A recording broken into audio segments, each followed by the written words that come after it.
Un dossier remontant à 2 ans en arrière relatant l'assassinat d'un jeune blanc de 18 ans par un officier de police noir refait surface dans le sillage des émeutes qui sévissent en ce moment à Ferguson, Missouri.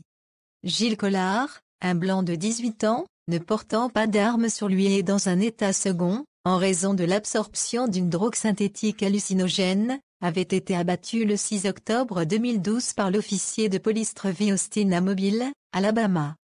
Malgré la pression populaire demandant la condamnation du policier, le tribunal de Mobile avait refusé toutes accusations à l'encontre du policier Austin et avait conclu que celui-ci avait agi dans le cadre de la légitime défense. Les circonstances sont strictement identiques à celles du 9 août dernier sur Michael Brown, un noir ne portant pas d'arme sur lui et qui était lui également sous l'influence de drogue.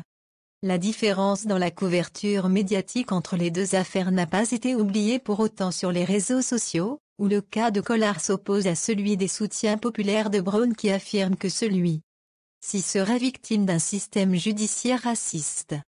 Jeudi, le site internet conservatif Tribune mettait à sa une, un adolescent blanc sans arme tué par un policier noir. Où est l'indignation? Les critiques mentionnent qu'il n'y avait eu à l'époque aucune émeute ni manifestation dans les rues de Mobile alors qu'à la grosse différence de Brown. Gilles Collard n'avait même jamais touché le policier quand il a été abattu.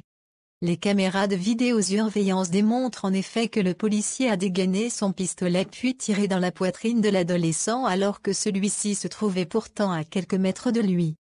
Il avait pourtant largement la possibilité d'utiliser sa matraque ou sa bombe lacrymogène avant de faire usage de son pistolet. Commentaire de l'éditeur. Comme toujours, il joue sur le racisme, sur le passé esclavagiste et colonial. Je crois réellement que les Noirs sont profondément racistes. Commentaire de l'éditeur.